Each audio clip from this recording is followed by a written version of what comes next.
방 좀 치워볼까 했는데 엄마가 치우라 하면 딱 하기 싫었던 경험 누구나 있으시잖아요. 사람은 남녀노소 누구든 아이든 어른이든 자율적인 존재이기 때문에 누가 하라 하면 하기가 싫습니다. 아이들이 스스로 목표를 설정하는 건데요. 이때 목표를 부모님들이 정해주시면 안 됩니다. 안녕하세요. 서울 아산병원 소아치과 교수이자 강점으로 키워라의 저자 박소연입니다. 다음은 우리 아이 강점 파악하기입니다. 어떤 육아에서도 마찬가지지만 특히 강점 육아에서도 가장 중요한 건 관찰이에요. 핵심이 관찰입니다. 왜냐하면 아이들은 다 다르다고 아까 말씀드렸죠. 아이들마다 가지고 있는 것도 다 다르고 그 강점이 꼽히는 시기도 다 다르기 때문에 잘 봐줘야 됩니다. 그런데 우리는 이때 잘 본다는 것을 우리 부모가 미리 다 잘 알아보고 내 아이가 시행착오를 거치지 않게 효율적으로 잘 끌어주는 것이라 착각합니다. 우리 아이에게 시간 낭비나 에너지 낭비를 시키고 싶지 않은 거죠. 발묘조장이라는 사자성어 들어보신 적 있으시죠? 어떤 사태를 조장했다고 할 때의 조장이 여기서 유래되었습니다. 부정적인 의미로 많이 사용이 되는데요. 그 어원을 보면 왜 그런지 알 수 있습니다. 옛날 송나라의 한 농부가 모내기를 한 거예요. 그런데 이 벼가 옆집 논에 비해서 잘 안 크는 것 같아요. 그러면 어떻게 이 벼를 빨리 자라게 할까 고민을 하다가 벼의 순을 이렇게 좀 뽑아줘 봅니다. 그랬더니 약간 더 자란 것 같더랍니다. 그래서 그날 일일이 모든 벼를 조금씩 당겨 올려주었답니다. 어떻게 되었을까요? 다음날 논에 가보니 벼는 이미 누렇게 말라 죽어 있었다고 합니다.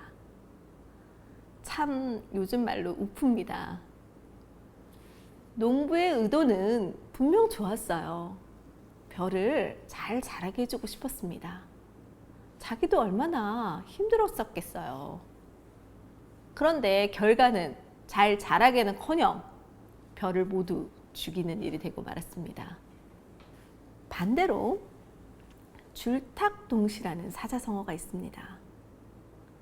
병아리가 알을 깨고 나올 때 안에서 병아리가 쪼아대는 줄과 어미닭이 그 신호를 알아차려서 쪼아주는 탁이 동시에 일어나야 병아리가 제대로 태어날 수 있다는 것을 뜻하는 사자성어입니다.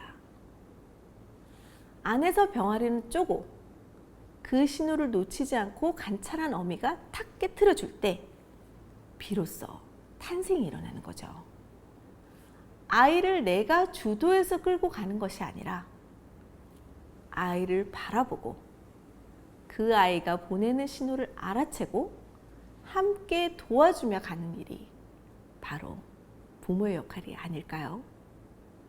신뢰도 있고 관찰을 통해 우리 아이의 강점도 파악했습니다. 그럼 이를 실생활에 어떻게 적용해 볼 수 있을까요? 아이들의 자존감에 가장 중요한 것 중 하나가 성공 경험입니다. 내가 해냈어. 내가 했어. 이런 경험이 진짜 중요한데요. 우리 부모님들은 가끔 이 성공을 굉장히 거창한 것으로만 생각하십니다. 1등을 하거나 우승을 하거나 이런 두드러진 것들 말입니다. 그런데 그런 두드러진 것들만 성공으로 생각하면 세상에서 일상에서 우리 아이들이 매일 이루는 작은 성공들은 관가되기 마련입니다. 예를 들어서 우리 아이들이 치과를 무서워하죠. 어릴 때는.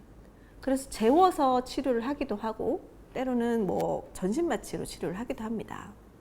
그런데 계속 그렇게 할 수는 없어요.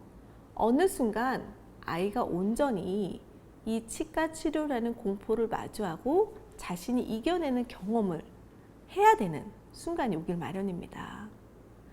제가 가장 공을 들이는 부분도 그 부분인데요.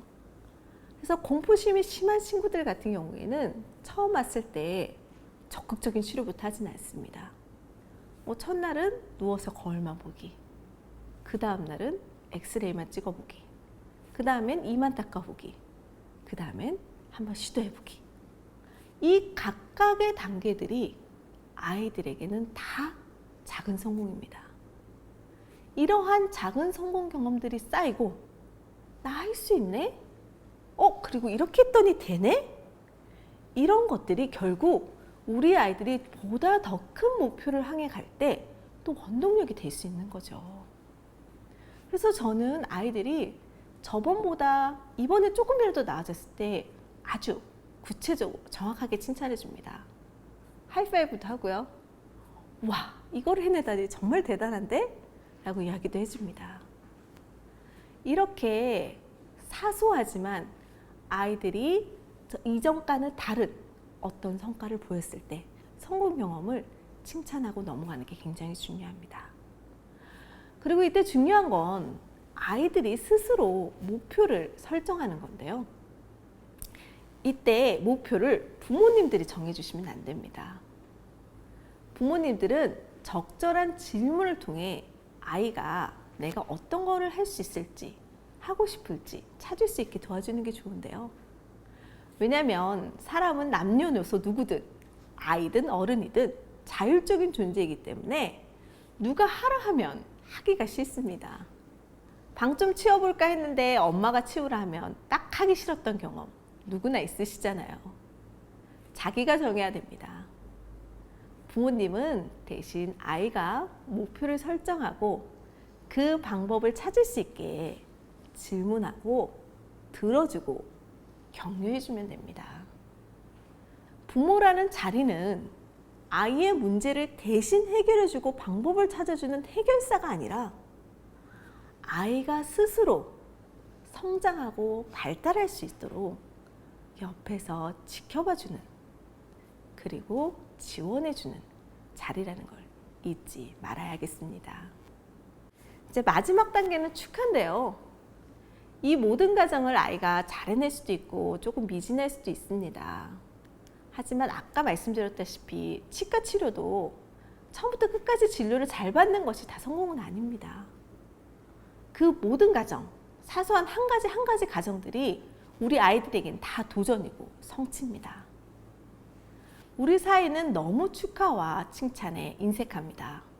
특히 누구보다 월등히 뛰어나거나 눈에 보이는 성과가 있을 때만 칭찬하는 문화에 익숙하기 때문에 아주 어릴 때부터 우리 아이들은 친구를 경쟁 상대로 보게 되고 여간에서는 성공의 뿌듯한 감정을 경험하지 못하게 됩니다. 우리 아이들은 매일 조금씩 도전하고 어제보다 오늘 한 뼘씩 잘하고 있습니다.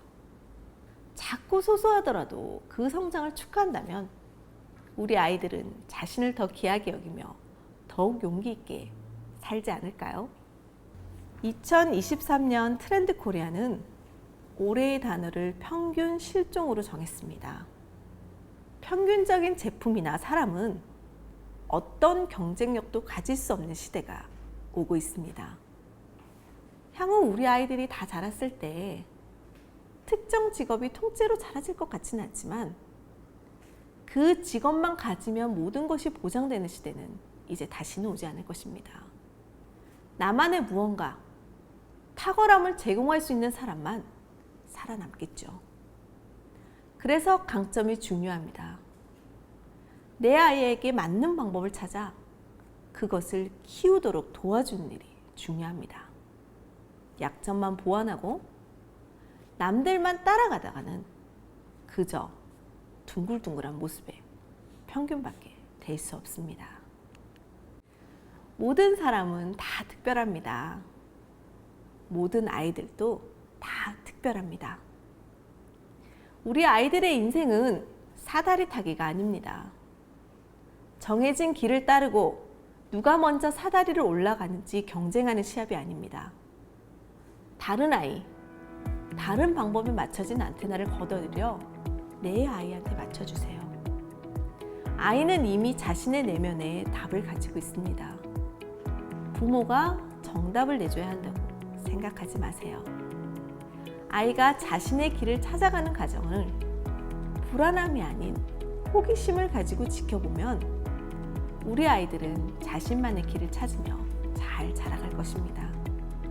자신이 가진 강점을 알고 스스로를 가치 있게 여기며 그를 통해 사회에 기여하고 가치를 제공하는 방법을 찾아내는 아이가 자신도 행복하고 우리 사회도 행복하게 만들어주지 않을까요? 감사합니다.